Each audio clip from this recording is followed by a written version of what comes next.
Okay, so study abroad is an awesome opportunity to fulfill your gen eds. You get to explore an exciting topic in a new location with other Tar Heels in many cases, and even take classes with UNC professors abroad. All study abroad programs are going to fulfill EE, but in this presentation, we're going to go through other programs that fulfill the other gen eds that you might be looking for. We've got 14 programs to run through, so I'm going to try to just give y'all a quick synopsis of each one, but there are pretty much you can earn gen eds on any study abroad program. It's just that sometimes when they're taught by UNC professors, you don't have to do any work. They've already been approved for that gen ed credit versus if you do a program where you're going to take a class with a professor from a different institution, then you have to get that pre-approved, and it'll just come back as transfer credit, but it'll still automatically fulfill the gen ed as well. All right, so let me go over to the next slide here. There's lots of benefits of studying abroad, as I'm sure you guys all know. You get to explore a totally new place. You hopefully get to take some classes that might be tied to your career path, or even explore topics that are totally outside of your major. And you're gonna get to meet people from all around the world and develop cross-cultural competency and other skills that employers are looking for, like curiosity, flexibility, confidence, independence, stuff like that. Okay, so with that, we're going to hop straight into the featured programs. Oops, I'm sorry. I gotta be careful not to hit the arrow. Okay, so the first one is UNC Arts Criticism in Ireland. This is a 4-week program in Galway where you're going to use the content of the Galway International Arts Festival to introduce principles of art criticism and develop your own, your critical writing skills on the program as well. You're also going to get to intern at the Galway International Arts Festival alongside students from the National University of Ireland. So great opportunity to mix and mingle with students from Ireland on the program through your internship. And you're going to earn the Visual and Performing Arts VP credit along with the Communication Intensive CI, which is another gen ed. It might be of interest to students in fine arts, communication, media and journalism, and business, but this program doesn't have any prerequisites, so it's open to students from any discipline that has an interest in the arts. Okay. Next one is another art-related program. It is UNC Art on the Camino de Santiago, which is a really awesome experience. I lived in Spain for a while and did the Camino de Santiago, part of it. Not the whole thing. And it was one of like the best experiences ever. It's beautiful. You just meet so many awesome people along the way. So on this program, you're going to travel with 2 UNC art professors. They're going to take 16 UNC students with them. And then you're going to spend 5 weeks walking the Camino de Santiago. You're going to be walking an average of 12 miles a day. And the course will require you to produce art along the way. So active participation in the planned projects for each day requires viewing what's along the route and then connecting it to your daily work. And while this program is intended to be a walking experience, it's also open to students who use other means of transport to travel the route. And this program will allow you to fulfill the Visual and Performing Arts and GL gen eds. All right, next one. We've got UNC Environmental Studies in the Galapagos. So on this program, you're going to get to study in one of the world's most important ecological sites, the Galapagos Islands. The 2 courses are going to cover human and marine ecology in settings that have been crucial to the history of ecological sciences, where pressing conservation and ecology debates are currently taking place. The special characteristics that have made the Galapagos so important since the 19th century will provide an ideal environmental laboratory for students in the program. And at the same time, the increasing human pressure on the Galapagos will serve to illustrate the complex linkages between economic development and the environment. And on this program, you're going to earn PX, which is Physical and Life Sciences with a lab, and PL, which is the one without the lab. So those are the 2 gen eds for that. All right, next we've got Exploring Economies in Scandinavia. On this one, you're going to get to explore and experience Stockholm's history and culture through an economic lens. In the first 3 weeks of the program, you're going to take a UNC Econ course, which is Econ 362, which is taught by a UNC professor, Dr. Kalina Staub. And in the second 3 weeks of the program, you're going to take a DIS course, which is the partner that we work with over there. And you're going to have a wide variety of classes to choose from, taught by a local faculty, either in Stockholm or in Copenhagen. So through the UNC taught course, you're going to earn the social science and GL gen eds, but then the second class that you take could also fulfill gen eds. It's just for transfer credit, so you got to get that approved. This program is probably a great match for anybody who's taken Econ 101 and you want to apply those theories in an international context. All right, and now we're going to move on to life writing in Ireland.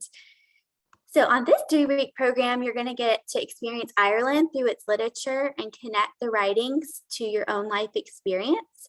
Essays will explore each student's past and how it relates to their experience in Ireland, and some potential course-related activities such as a night of traditional Irish music, a hike outside of Galway, a food tour. Those are all going to connect the literature to the physical world that shaped it.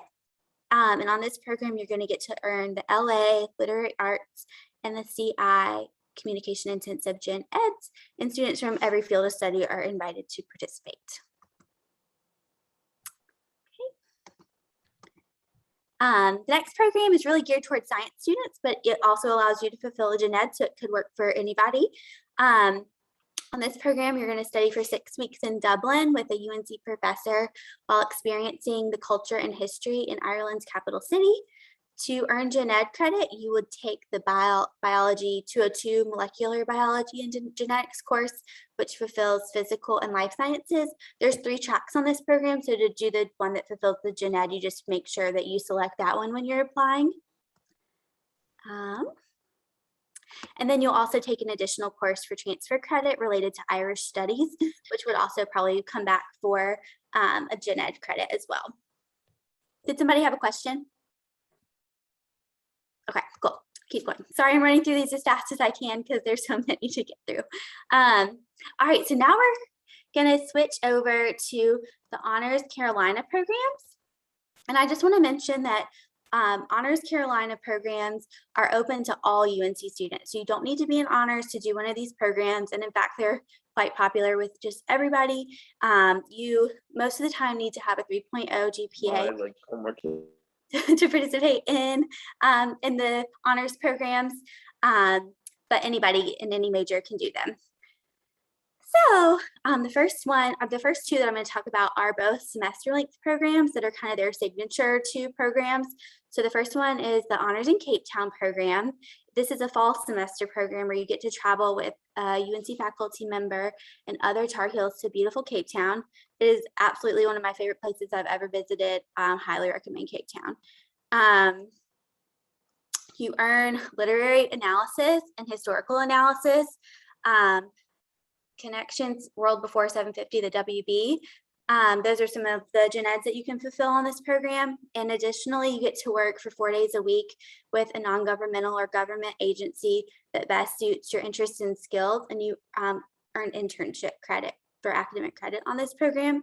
It's like you can do internships in tons of different fields. Some of them include public health, education, children's rights, public policy, conflict resolution, legal advocacy and human rights, development agencies, media and journalism, environmental conservation and ecology, city planning, gender-based programs, the arts, more. Really, like if you're interested in it, talk to Gina DeFino. She's the director of that program, and she can give you some heads up on like different kinds of internships that you can do. Okay, and then this coming year is going to be led by Pam Cooper, who is from the Department of English and Comparative Literature. So you would be able to take one of the classes with her. All right, then we've got UNC Honors in London, which is where students get to study at UNC's Winston House, which is our campus in London. It's in a central neighborhood and obviously one of the most exciting cities in the world. You get to attend seminars at the British Museum and conduct research at the British Library, learn from professors who make London their home, and take advantage of the artistic, musical, theatrical, and cultural riches of London. There are tons of different classes you can choose from on this program, and depending on which ones you select, you can fulfill different gen eds, such as Social and Behavioral Sciences, the SS, North Atlantic World, NA, Visual and Performing Arts, VP, Philosophical Reasoning, PH, Communication Intensive, CI, and Literary Arts, LA. You'll also on this program get to do an internship for 20 hours a week. You have the option to. You can either select courses or you can select some courses in an internship combination. The internship positions are available also in tons of different fields. It's London, so everything's pretty much open. But there's art and design, education, theater, film, business, government, journalism, law, social enterprise, entrepreneurship, marketing and PR, museums, social services, more. So again, a really awesome opportunity to spend a semester in London with other UNC students getting all UNC graded credit for all those classes. Okay. And then hopping over to the next one. Now we're going to switch to the honors summer programs. So first one is British Lit in London and Oxford. So on this program, you'll explore how landscape shapes literary imagination and how romantic conceptions of urban and rural environments are still with us today. You'll spend the first 3 weeks in London and then the final 3 weeks in Oxford. So you'll kind of get a varied experience in 2 different places. And on this program, you get to earn the LA and the Literary Arts and the North Atlantic World NA Gen Eds. And this is like one of the longest standing programs at UNC. It's been going a really long time. All right, the next one is Exploration, Colonialism, and Violence in the UK and Ireland. And on this one, you'll explore how European, especially English society functioned during the colonial period and examined how it was transformed in the New World. You'll consider how violence functioned in the Old World versus the New World. And you'll conduct original research examining collective violence using archival materials. And you'll earn history, historical analysis, and CI, the communication intensive gen eds. Okay. The next one is Microbiology and Literature in London, or Science in London, Infectious Diseases. You'll see it kind of written both ways. So while this one's primarily designed for science majors, it's open to anybody who's taken Biology 202. And on this one, you'll get to live in London, which is home to some of the most significant advances in the field of infectious disease. You'll study smallpox, penicillin, and the plague of 1665 while making the connection with the humanistic side of the scientific world through novels, plays, and poetry of the time. And you'll get to earn the LA, which is Literary Arts Gen Ed. Just a few more. Okay, so the next one is the Birch in Scotland, the Design and Healthcare Systems. On this program, you'll study the process of innovation in the context of healthcare delivery and technology. It's often said that economic productivity and access to healthcare are inextricably linked, but for an individual, it's also key to a happier and longer lifespan. You'll get to explore approaches to healthcare delivery across the United Kingdom and compare them to funding models in the European Union and the United States. And you'll get to earn the SS and NA gen eds on this one. All right. So the next one is UNC in London, Birch in London, Criminal Justice. This one is kind of exploring how, while having a mental health diagnosis does not make a person more likely to commit a crime, an overwhelming number of people involved in the criminal justice system have unmet mental health and substance use needs. And so you'll get to take interrelated classes on criminal law and justice and health law and policy. You'll learn about impediments to providing care in a usually siloed criminal and healthcare system. And by exploring differences in how the UK and US handle things, students will get to learn how to problem spot and identify opportunities for better coordination that would improve outcomes for justice-involved people. And on this program, you're going to get to fulfill the SS Social Science and the NA North Atlantic World Gen Eds. I think this is the last one. This is the Nationalism and Identity in the UK program, where you get to conduct a series of interviews with residents in London, which is an area that voted to remain in the EU, Durham, which is a city in northeastern England, in a county that voted heavily to leave the EU, and in Scotland, which represents us with a contrast to English nationalism. And this way you really get to meet the residents in the UK, and you're going to listen and study their attitudes, something that you can only do obviously on the ground there. And we expect for you to be able to earn PH, which is philosophical and moral reasoning, and NA, North Atlantic World. Those are just pending approval through the process at UNC, but we expect those to be approved. All right. Before I move on to the next step, does anybody want to pause me and ask any questions or anything? Okay, cool. I'm just going to run through some other kind of study abroad 101 basics so that you have the next steps to apply if you're ready to apply to a program. So how academics works on all study abroad programs is that you can really earn any kind of credit. So we've been talking about gen eds obviously in this presentation, but you can also fulfill just your regular elective credit. You can earn major and minor credit as well. And we encourage you to meet with your academic advisor to just have a conversation about what the best kind of credit is for you to earn on your study abroad program. We also very recently launched a list of pre-approved courses.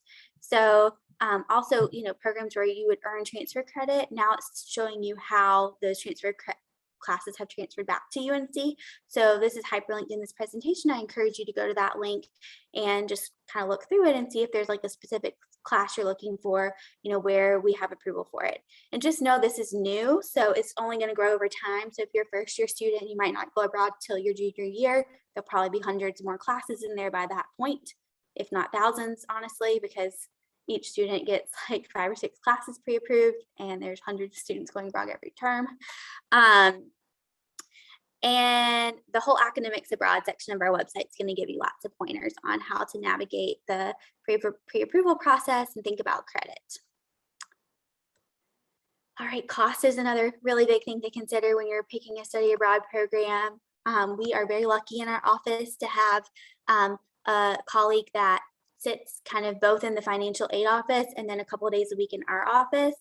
And she can meet with you once you've narrowed in on a couple programs that you want to do and look at the budget sheet with you, and then look at your current financial aid package and discuss how your current package could be applied to your study abroad program. You can set up an appointment with her by emailing fa_studyabroad@unc.edu. And yeah, it's a great resource. I encourage you to take advantage of meeting with Sharon. All right, and we do offer tons of scholarships. I might have skipped that part on that page, but we have tons of scholarships available on our website. We have a whole funding section on the web page that you can kind of look through different options, both through UNC or outside of UNC. Don't let cost hold you back from having this experience. So then how to apply? You're already kind of ticking off several of the steps right now. By attending one of these sessions, you're essentially kind of also completing the stuff we cover in Study Abroad 101, but we do have a video series up on our website if you want to watch like kind of more specifics again, and it's broken into little modules, so you could quickly watch like a 1-minute video if you missed something and you want a little bit more details. This is helping you research programs, hopefully, and just keeping on doing more research now that all the applications are open for the next term. Study abroad advisors are available to meet with you. We've got drop-in hours on Thursdays from 11 to 1 in our office, and virtually. They're offered both ways every Thursday. And then you can also schedule individual advising appointments with our team. And then you apply completely online. So when you go to healsabroad.unc.edu and then find the program you wanted, you'll click apply now. All programs for summer and fall are open right now. And so you can click apply now and just work on your application online. And then if needed, sometimes you might need to do a secondary application with the host institution. It'll be explained when you open the application for the specific program you're applying to, kind of what your next steps are. After you get accepted to study abroad, there's a contract that you sign agreeing to the different kind of rules and regulations to go on your program, and we'll host a pre-departure orientation for you. Okay. Oops, it looks like something's coming in the chat here. When do applications for spring 2023 open? They're going to open next summer. I'm not 100% sure if it's going to be July 1st or August 1st. It varies kind of year to year when we're able to get them opened by, but if you are on our newsletter, which you can sign up for on our website, if you just go to our studyabroad.unc.edu and kind of scroll to the bottom of the page, there's a little link where you can sign up for our newsletter. We will absolutely send an email out the day the application's open and let you know. Okay, so what is in an application? You're going to apply entirely in the Heals Abroad portal, like I was saying before. If you do a partner program, you may apply through both us and the partner provider. So that'd be like if you go on a program through IES or API or that kind of thing. You'll apply with us first and then through them with instructions that we'll give you. Usually you'll find that you're going to need a transcript, might be unofficial. In most cases it is. There's a couple cases where we need an official transcript because the partner requires that. Unofficials can usually just be downloaded in Connect Carolina. Short answer questions, a $50 application fee, and then just some like questionnaires, disclaimers, waivers kind of thing. Okay. Sorry, why is it not clicking? Okay. Application cycles are typically the same every year. So we almost always open November 15th through February 10th for summer term, and then fall and academic year term, which is right now. And then spring and calendar year, we just wrote opens over the summer because it's either going to be July 1st or August 1st. And then we'll close September 10th. Other considerations, the way the system works, you can only apply to one program at a time. And if you don't get accepted to your first choice program or it's not able to run for one reason or the other, then we would work with you to switch your application over to a different program.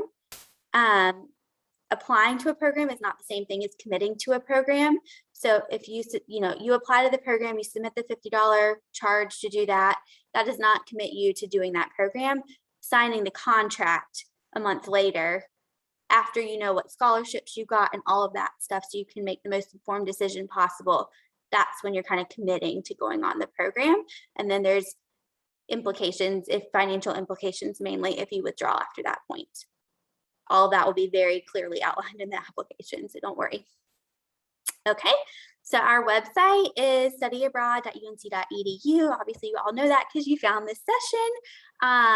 There's a lot of resources on there we encourage you to look at. We also just launched a little chat bot, which is connected with our office and several other offices on campus. So if you do test it out, and it's connected with like academic advising and registration records and some different offices. So it's kind of in progress, and we'll answer better questions over time.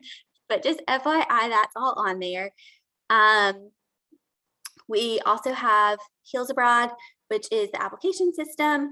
That's where you can like save programs to your interest list in there. You'll make like a little profile. And ultimately, when you decide to open an application, that's where you'll apply. It looks like this on the back end. You can do a simple search or an advanced search in the little program name box. You just can type in a keyword. You don't have to type in the full program name. Like if you know the program has the word London in it, you can just type London and it'll start filtering the ones with London in the name. There's other ways you can sort by, like you can see down here in the program type, it's kind of small, but you can see if it's an exchange program or if it's a faculty-led program, different things. If there's like a certain program type that you know you want to do, or a term that you want to go, or things like that. A couple notes on health and safety. Obviously, I'm sure that's top of mind. Obviously, all travel requires some level of risk, but there are certainly different considerations to have into account during the pandemic.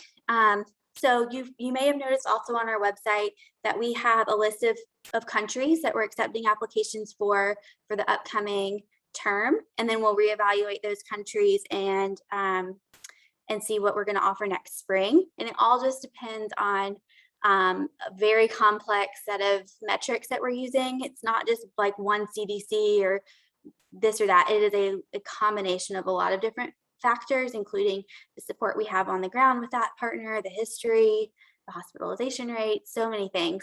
So, but you can see what we're accepting applications for summer and fall right now. And you could expect that there could be some program itinerary changes. If all of a sudden the country you're going to is going to require a quarantine period before the program start date, then you might need to change your arrival date slightly so that you can meet the quarantine requirement before the program starts. Things like that are kind of what you might want to have in mind. And we have an FAQ page related to, well, it's FAQs that are mostly related to questions students have had about COVID. So I encourage you to check that out. It goes into a lot more detail on these kind of questions and like vaccine considerations and things like that that you would want to have in mind when you're applying. All right, and then we encourage you to stay in touch so that you can keep up to date with the latest going on for study abroad. You can sign up to receive the newsletter on our website. You can follow us on Instagram. We have a lot of student takeovers on Instagram, and then besides that, we just kind of we'll post things like what events we have coming up. So if that's a helpful way to stay in touch, we encourage you to do that. And also, just like I said before, keep up to date with the FAQs on the site. All right, try to fly through that in case anybody wants to go to a 4:30 session. I'm happy to stay on for a few minutes if anybody else has any questions, next steps, or anything about programs or anything like that. And thank you all so much for attending. I'll go ahead and stop the screen share. If you have a question, feel free to unmute or type it in the chat, and I'll hang out for a minute. Thank you. Thank you. Have a good one.